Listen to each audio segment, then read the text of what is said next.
Nacional do Café, o senhor Robério de Oliveira Silva. Então, por favor, senhor Robério, compareça aqui para a sua palestra. O diretor executivo da Organização Internacional do Café vai falar sobre o cenário da oferta e consumo mundial de café. Então, com vocês, Robério de Oliveira Silva. Muito obrigado. Na verdade, eu vim para fazer a palestra, mas na parte da manhã não sobrou muito tempo. Então, nós tivemos que fazer novamente aqui, pediram para poder fazer novamente aqui. Por favor. Nós temos aqui o indicador composto da OIC, o indicador composto da OIC em termos de médias móveis de janeiro de 2000 a fevereiro de 2013. Como nós podemos ver, na verdade, nós tivemos uma séria crise de café no início dos anos 2000, e essa crise que nós estamos assistindo agora, com relação aos preços de café, não chega nem perto daquilo que nós já tivemos antes. Quer dizer, mas é preocupante, mas não é, de forma nenhuma, aquilo que nós já tivemos no início dos anos 2000. Por favor, próximo.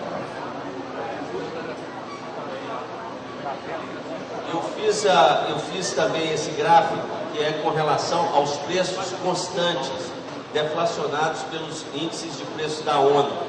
E isso mostra que, de fato, essa crise que nós estamos tendo agora, ela não chega perto da crise anterior.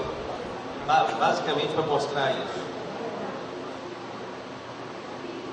Isso em termos dos diferentes preços indicadores da OIC, que são os suaves colombianos, os outros suaves, os naturais do Brasil e os robustas. É uma diferença da OIC. Esse é o gráfico mais importante que nós temos. Esse é o gráfico mais importante que mostra, de fato, o que aconteceu com a diferença de preços entre Nova York e Londres. Ou seja, Nova York é um mercado que cota o arábica e Londres é um mercado que traz as cotações do robusta. Então, essa é a famosa arbitragem. Isso mostra que nós chegamos a níveis de 2 dólares ainda em 2011 e que essa arbitragem vem diminuindo sensivelmente. Ou seja, o preço do café robusta está ficando, de fato, relativamente mais caro do que o café arábica, porque houve uma demanda muito maior do café robusta.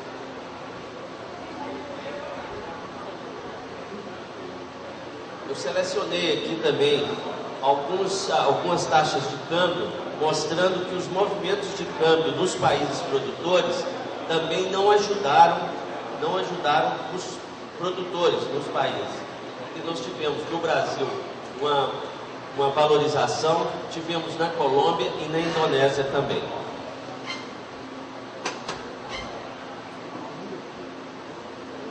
Os custos de produção de café, nós selecionamos alguns países e mostramos que esses custos de produção, eles estão muito acima dos níveis atuais praticados pelo mercado. Então, isso mostra diretamente uma relação com a sustentabilidade para o produtor. Ou seja, aquilo que nós estamos falando sempre, nós estamos chegando em níveis muito perigosos da sustentabilidade do produtor brasileiro ou dos outros países. A produção mundial, nós estimamos para esse ano de 2012, 2013, em 144,4 milhões de sacas. Esses números estão sujeitos a constante revisão, mas o que nós estamos notando é uma tendência ao aumento da produção, e isso foi o que o deputado Silas Brasileiro mencionou há pouco. Quer dizer, nós temos que garantir que a produção dos países produtores esteja em linha com as necessidades de consumo, para evitar a formação de estoques.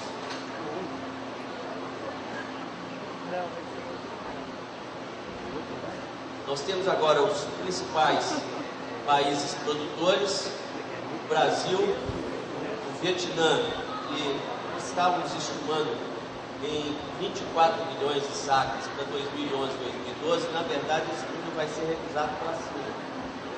Foi muito maior. A Indonésia, a Colômbia, quarto produtor, a Etiópia, a Índia, o México, Honduras, que cresceu enormemente, mas agora vai baixar em função da ferrugem, ou o Peru e a Guatemala.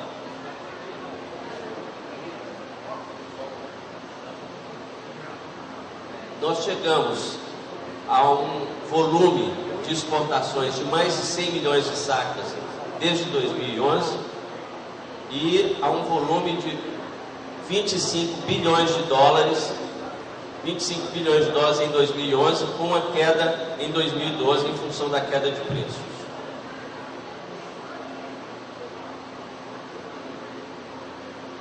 Aqui nós temos a divisão das exportações por tipos de café.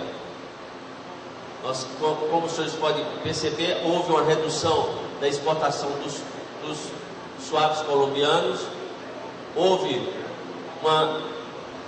um aumento e depois uma diminuição dos naturais brasileiros e um claro incremento da exportação de café robusto. Claro incremento. Passou de 40% da produção mundial.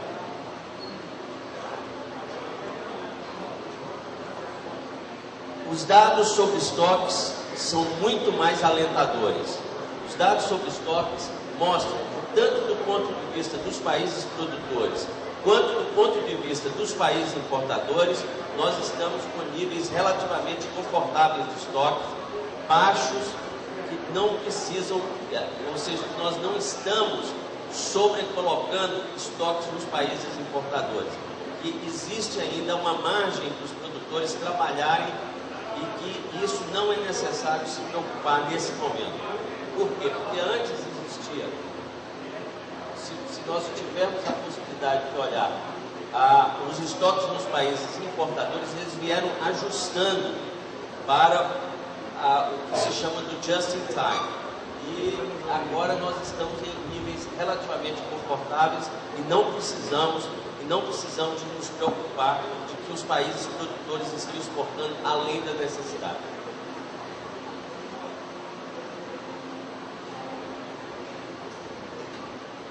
Os estoques certificados, tanto na Bolsa de Nova York quanto na Bolsa de Londres, nós estamos vendo tendências diferentes.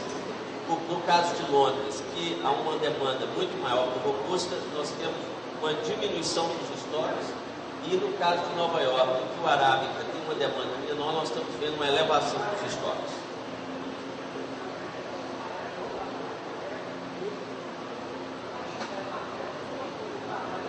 Como eu tive a oportunidade de falar mais cedo, a taxa, nós estamos crescendo, o consumo vem sendo de 2,5%.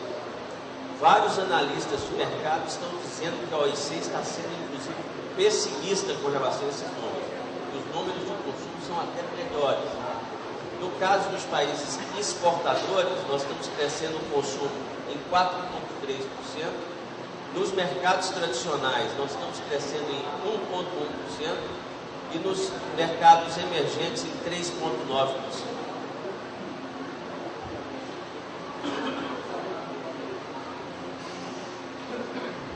Aqui eu fiz questão de colocar só os preços do atacado em termos do café torrado e moído, para vermos onde que está tendo um efeito um pouco maior.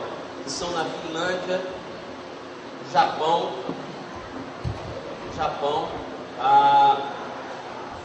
Portugal, o Reino Unido teve um aumento muito grande em 2011. Então são países em que começaram a dar alguns sinais de decréscimo de consumo.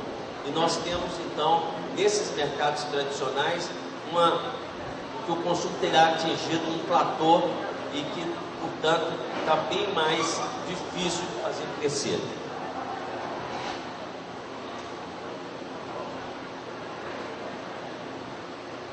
E aqui nós fizemos demos uma olhada para o futuro.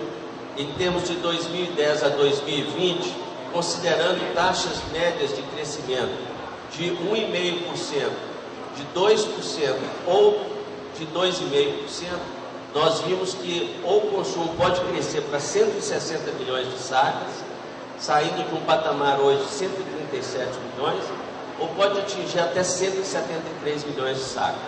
Mas é preciso sempre ter em vista que os produtores não podem aumentar as suas produções a mais do que o consumo exige. Então essas são as conclusões dos nossos trabalhos. Muito obrigado.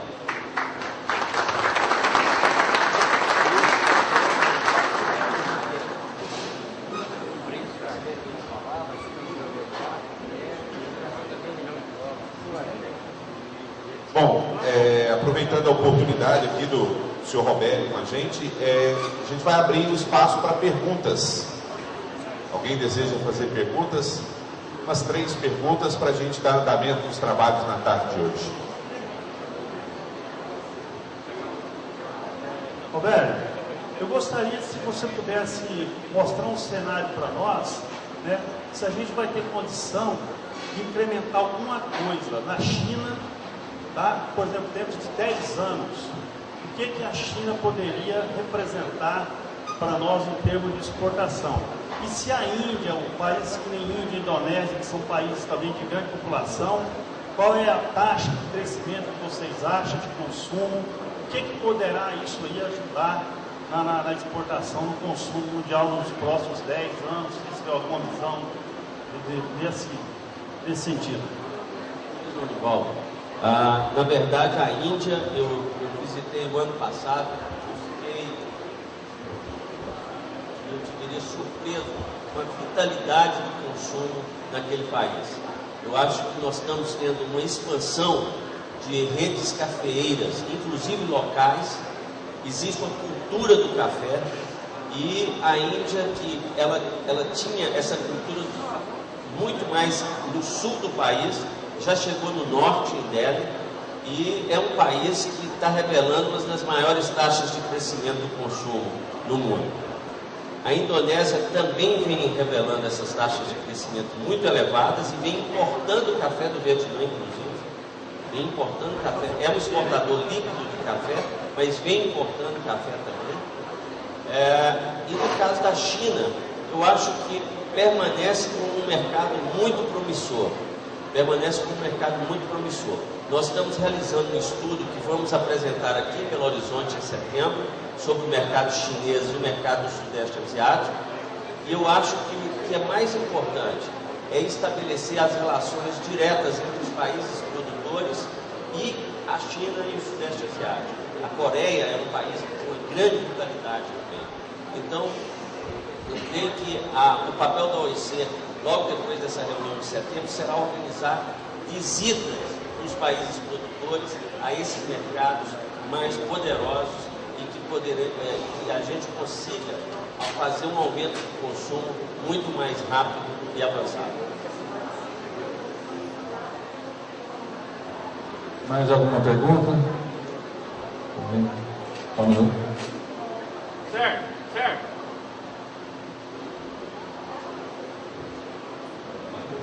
Eu gostaria de saber o motivo que o café Podelon está em expansão de mercado. Naturalmente, talvez você tenha prejuízo do café arábica.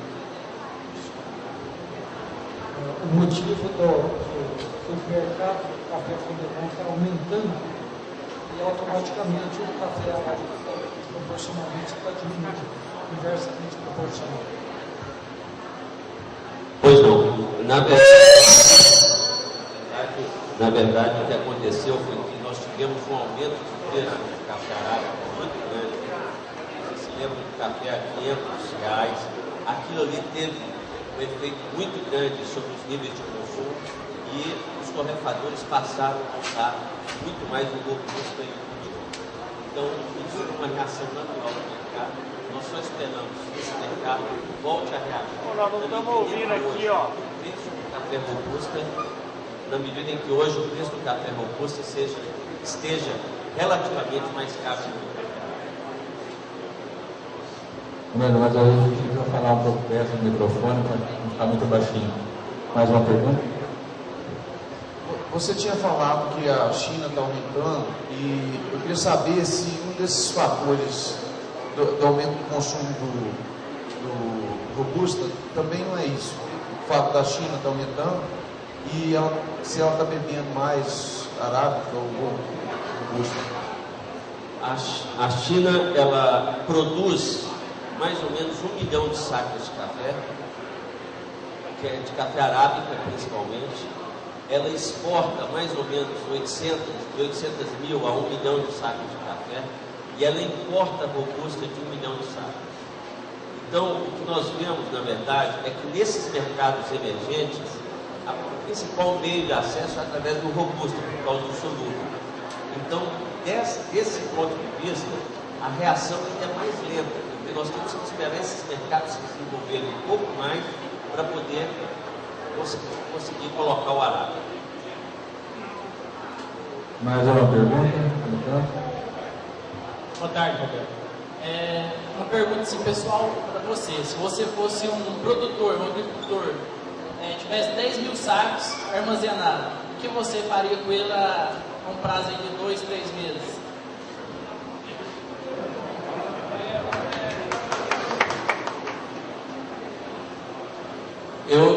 Eu trataria de utilizar as minhas lideranças no setor, porque nós temos esse café armazenado e nós temos também uma safra entrando. Então nós temos que usar instrumentos novos de mercado, como por exemplo, opções, PEPRO, para poder garantir que a comercialização dessa safra seja em níveis satisfatórios do produtor. Ou seja, eu não sairia vendendo esse café de uma forma desordenada. Eu tentaria dar um ordenamento que fosse mais em conjunto com todos os outros produtores. Mais alguém?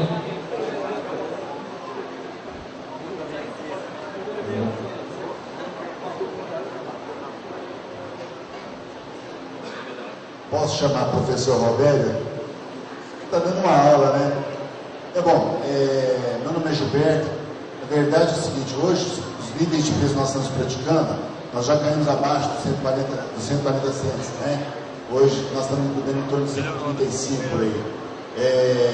E os produtores, por sua vez, criam uma expectativa que nós vamos novamente trabalhar naqueles preços lá de 170, 160, 100, né? Na verdade, seria esses preços de 380, 400 reais, mais ou menos isso, correto? E hoje, nossos preços estão aí, em cima desses 135 centos. Há possibilidade, uma visão, lógico, ninguém tem estrela na testa, né? Mas pelo que está se vendo no cenário aí, nós podemos acreditar no retorno aos 140 centos de libra-peso? Eu acredito que isso é bem possível. E, mais do que isso, eu acho que se políticas governamentais corretas forem colocadas em marcha, e se também nós tivermos em conta que o mercado está relativamente apertado do ponto de vista de estoques, tanto nos países importadores quanto nos países produtores, eu acho que é possível voltar a esses níveis. Correto. Só mais uma fala. Eu gostaria, como araguarino, né, como integrante aqui da Turma do Café de Araguari, gostaria de parabenizar todo o pessoal da ACA por ter trazido a sua pessoa aqui e te agradecer por estar humildemente aqui, retornando ao palco e dando essas explicações para nós. Obrigado, Roberto. Obrigado.